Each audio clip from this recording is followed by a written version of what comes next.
I was reflecting on Flag Day this past Friday about how cultish the Republican Party has become, that they no longer fly the American flag. They fly flags with Donald Trump's mugshot on it. I reflected on how the Republican Party no longer sings the national anthem.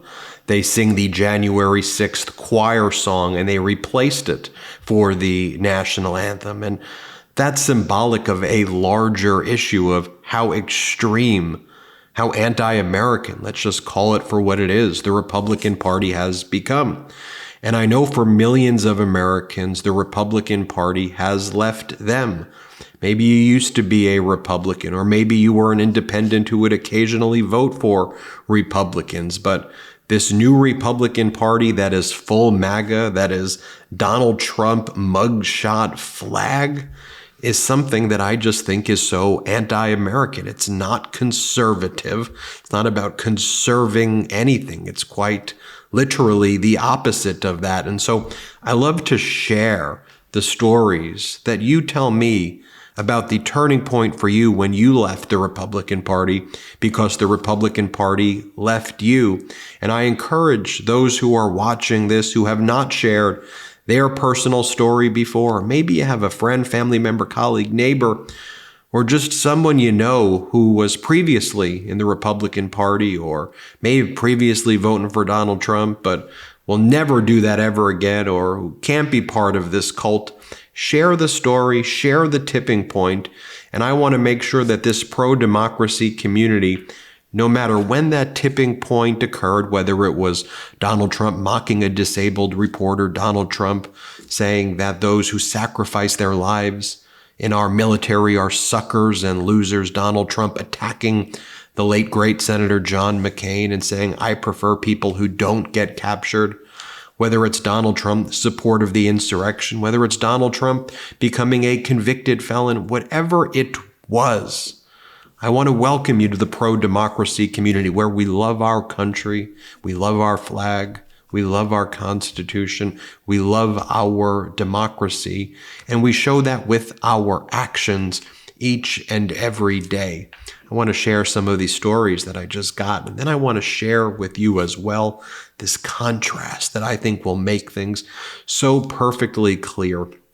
Here are some stories I want to share with you. Catherine writes, my mom turns 100 this year.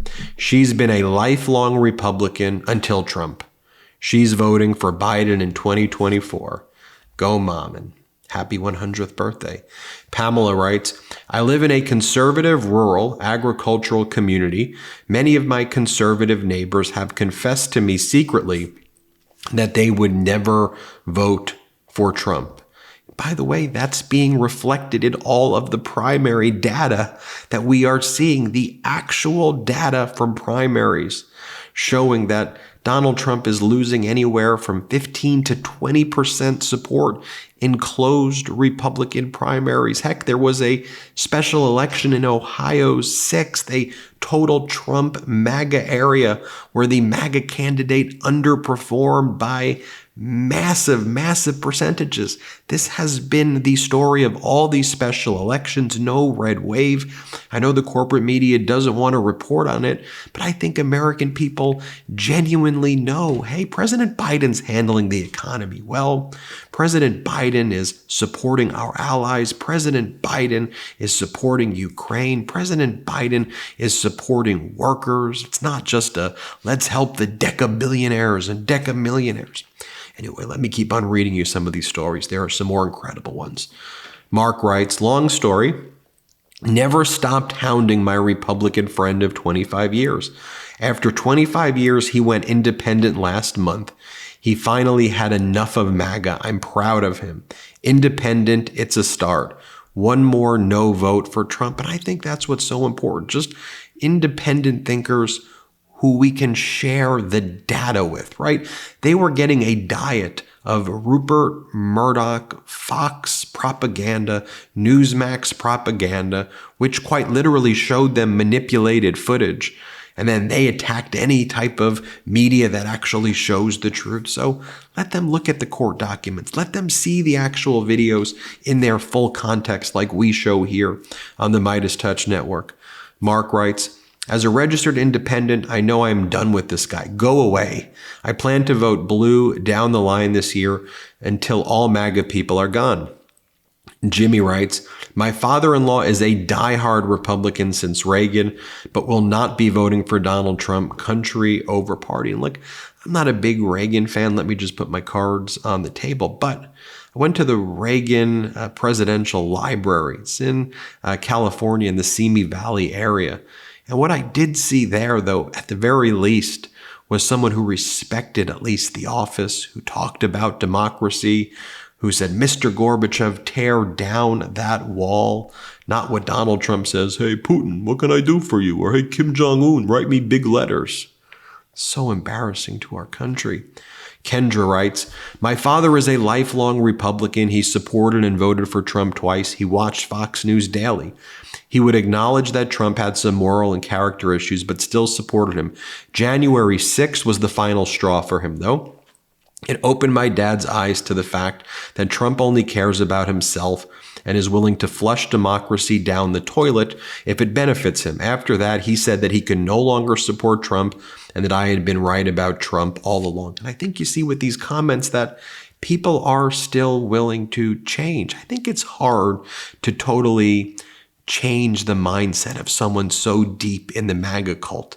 They're going to have to come to that conclusion themselves. But I think if you just share with them data and give them the room, not force it on them at all, just share the truth and give them, hey, if you want to take a look at this video, have you heard about the MeidasTouch network? Just give it a try. You know, they show a lot of the clips. Just spend some time watching it.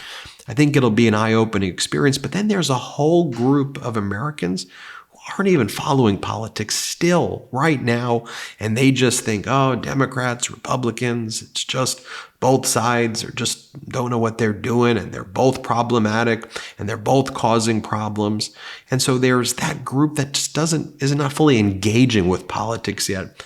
And I think when they know the facts, that's a group that can be moved as well, just to the truth and to democracy, and let them come up with whatever decision they want to come up with, but they at least deserve the facts.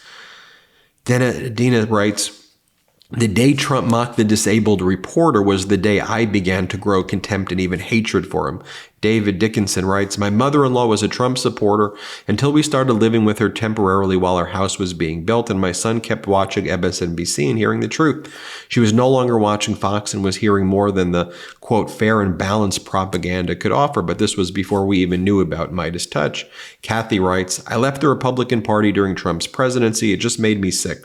Every day there was a crazy post and it was so stressful. And then January 6th happened. I cried for our nation. When Biden was inaugurated, I felt such relief. Thank you for the MeidasTouch network. Such a breath of fresh air as we are seeing all the main news outlets shifting to being supportive of Trump, like covering his political race and normalizing the awful things that he does. I mean, he's out there talking about his love of a fictional murderous cannibal, Hannibal Lecter. What? I mean, he's out there saying that the January 6th insurrectionists are hostages. What? Valky writes, I've always been a Republican. I voted for Trump in 2016 and so regret the decision. I voted for Biden in 2020 and will again this year. I feel like my eyes have been open. I'm looking back and seeing the other side of events I remember living through and realizing I have been lied to all along. It has to stop. Mainstream media is directly but not solely responsible for where we are, and I'm grateful for the MeidasTouch network. Thank you. Timothy writes, both my brothers voted for Trump in 2016. We had a huge argument. Today they absolutely will not be voting for that horrible man. Also, I have several Republican friends who will not vote for Trump either. The conversion of my family and friends have nothing to do with me. They are people of intelligence and morals and made that decision all on their own. That's what I think is important to happen. If you say, hey, why are you doing this? Why are you doing this? You're wrong. That's not going to work. I think if you just share with people the data, they will actually come to this conclusion on their own if they are people with morals and decency. Frank writes, "Hi, Ben. I voted for Trump in 2016. About 9 months later, I regretted it totally. I had been a Republican for years and switched to the Democrats and have been a Democrat ever since. I love Biden's integrity, honesty, and dedication and caring about America. I'm a fervent believer in democracy and will once again put my vote beside Biden's name while in the voting booth. I live in a red state, North Carolina, and I'm praying it will be blue or at least purple this November. Keep up the great work that you are doing at MeidasTouch. Thanks."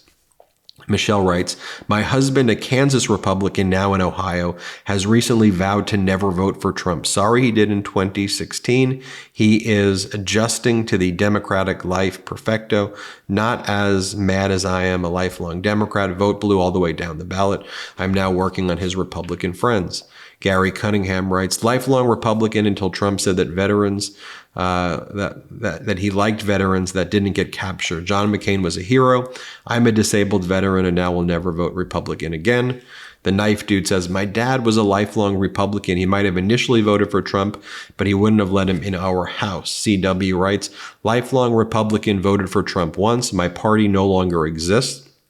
Former president of Young Republicans, former county campaign chairman for Republican candidate, former county Republican Party. After 60 years, 60, I am no longer Republican because of what Trump has done to my party."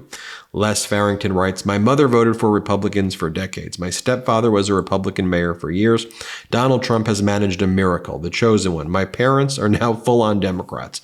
In 2020, they simply didn't vote for either presidential candidate. This year, they will vote full Democrat. My two remaining aunts, one of my best friends, is an ex-Marine, lifelong Republican. Trump's 2020 loss reaction has forced my friend to vote for Biden. He's actually been a guest on Fox News a few times as a financial advisor, and now he sees Fox as an anti-constitutional propaganda network. I've had a part in most of these folks' conversion. It takes work and repetition in conversation. It's nearly impossible to argue with an idiot, but there's some intelligent people out there who are Republicans out of life habits." Kit writes, "I left the party after the insurrection after being a lifelong Republican and voting for him twice. I'm 77 and in Los Angeles. When Donald J. Trump ripped his mask off after being hospitalized and walked back into the White House, that really did it for me. I am now no party preference." Rick says, "I supported Trump in 2016 until he stood beside Putin and declared he believed Putin over the United States intelligence agencies. I was shocked. Ever since then, I lost all my friends who support him." Support for today's episode comes from Hexclad. As the resident chef here at Meidas, I am thrilled to introduce you to a game changer in the kitchen, Hexclad cookware. If you're like me, you want cookware that makes cooking easier, more enjoyable, and produces fantastic results. Hexclad does just that and more. I started using Hexclad a few months ago, and let me tell you, it's been a revelation.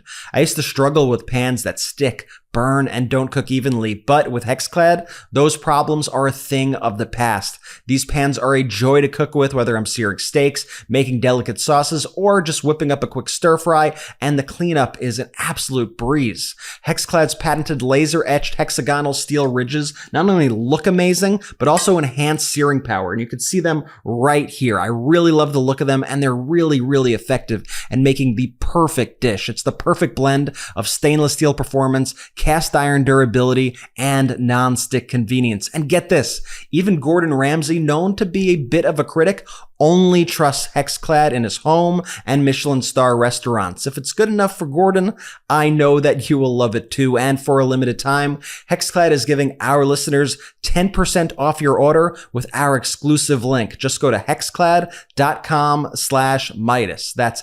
HEXCLAD.com/MEIDAS. Support our show and check them out. Hexclad's 6-piece set is the perfect starter bundle. It includes 3 of their most popular pans and lids that can handle all of your cooking needs. Say goodbye to sticking, burning, and uneven cooking. With Hexclad, you'll achieve perfection with every dish. These pans are metal utensil safe, dishwasher safe, and oven safe up to 500 degrees. They're also induction ready and feature stay cool handles. Plus, Hexclad comes with a lifetime warranty. Yes, You heard that right, a lifetime warranty. Hexclad's elegant design and durable construction make it the perfect choice for entertaining all summer long. Impress your guests with beautifully prepared dishes that look as good as they taste. And for a limited time only, our listeners get 10% off your order with our exclusive link. Just head to hexclad.com/Meidas. Support our show and check them out at hexclad.com/Meidas, Meidas. Bon appetit. Let's eat with Hexclad's revolutionary cookware. Elevate your cooking game to new heights with Hexclad.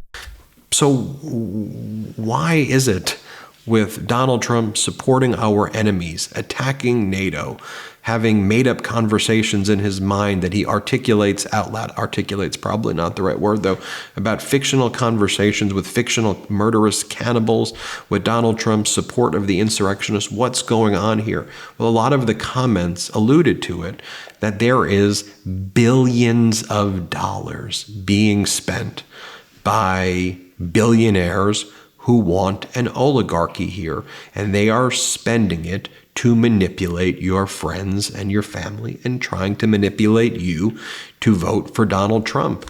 And they put out just lies with repetition, billions of dollars being spent on this every day to try to brainwash people. And they do a good job at it. Take a look at this New York Post cover from this past week. Meander in chief. Biden embarrasses the U.S. with confused wanderings at World Conference. This is just totally a lie. It's made up. President Biden was complimenting a skydiver, but they cut that out of the shot. President Biden gave an incredible speech at the G7. The United States entered into a 10-year security pact with Ukraine. Russia is reeling right now. Ukraine's on the offense. America's producing more gas than ever before as OPEC tried to rig it. Biden broke OPEC. 277,000 new jobs are created. Unemployment at record lows.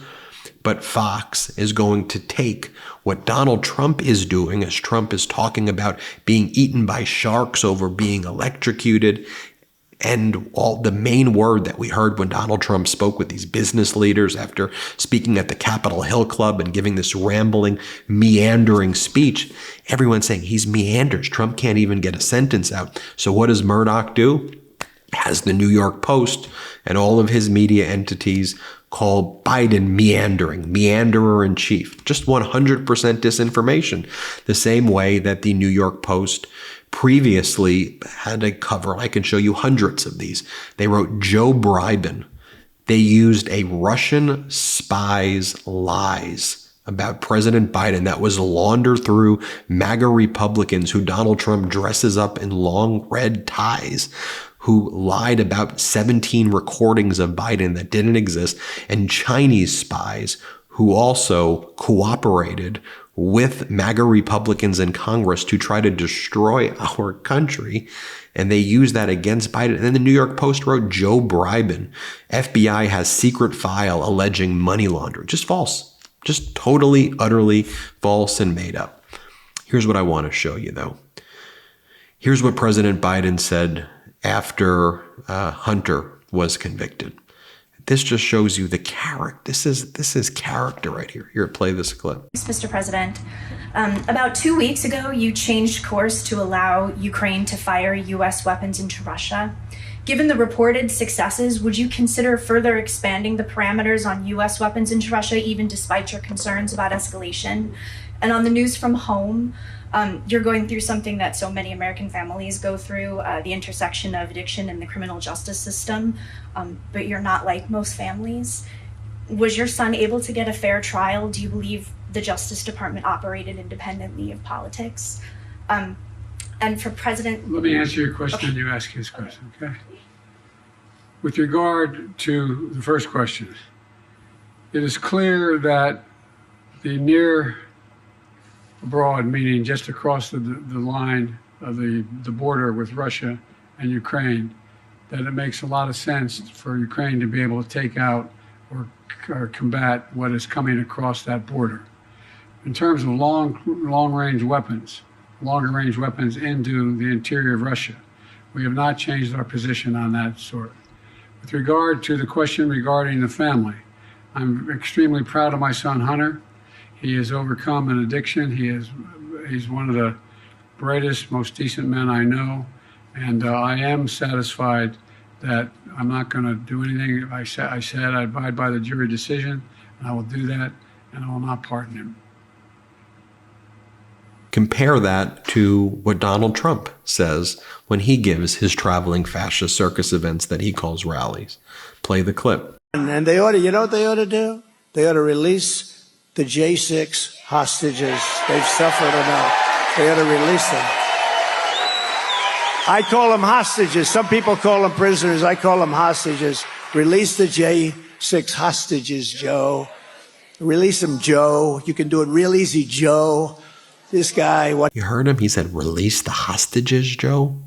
He calls the January 6th insurrectionists hostages and says, Joe, release them? Are you kidding me?